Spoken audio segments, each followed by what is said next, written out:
If you put all the rest of Fjord Trends 2020 together, life-centered design is a response inevitably you realize that design is having to come up with now to those big realignment of the fundamentals that we've talked about in our meta theme. Life-centered design represents a big evolution on from user-centered design, which has been a mantra for the industry for the last 25 years or more. Why? Because increasingly that remorseless focus on one user as the recipient of the designs and the value of the designs is having to change. And increasingly the idea of user-centered design will look too self-centered in its objective around that single user. We have to look beyond that and look across the range of life and the range of things that are happening in the ecosystem of humans and how we're designed for that now. So user-centered design has had this kind of holy trinity of things that we look for, which everyone is aware of: desirability, feasibility, viability. Life-centered design actually goes down exactly the same route. We just have to reinvent what we mean in this context. So we're seeing changes already in desirability. Desirability is all about, why should I want this thing that I'm interacting with or buying? And we're seeing clear and early signals emerge from some specific industries. It's happening in food, it's happening in beauty, and it's happening in financial services.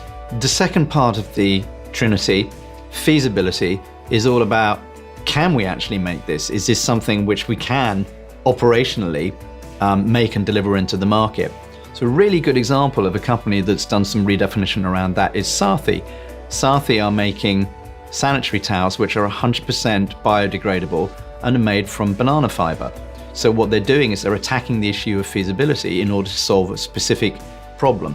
Other examples of companies which are addressing the issue of feasibility are Unilever, for example, with their refillable product service Loop, and also Stuffster, who are a resale company.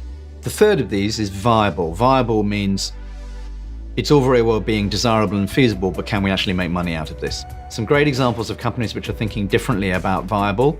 Dr. Martens have delivered into the market a boot suitable for vegans. We've seen Dr. Martens' profits grow recently by 70%. And then Snøhetta, an architectural firm whose new showcase building creates twice the amount of power for the local community than it consumes. So what does this mean in practical terms? First of all, it means designers are going to have to be extremely sensitive to trends across ecosystems and how those affect the trinity of desirability, feasibility, and viability.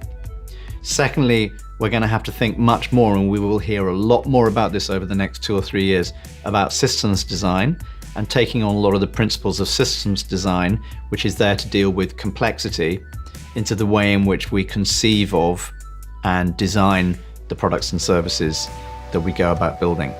Thirdly, we're going to have to build on personal and collective values.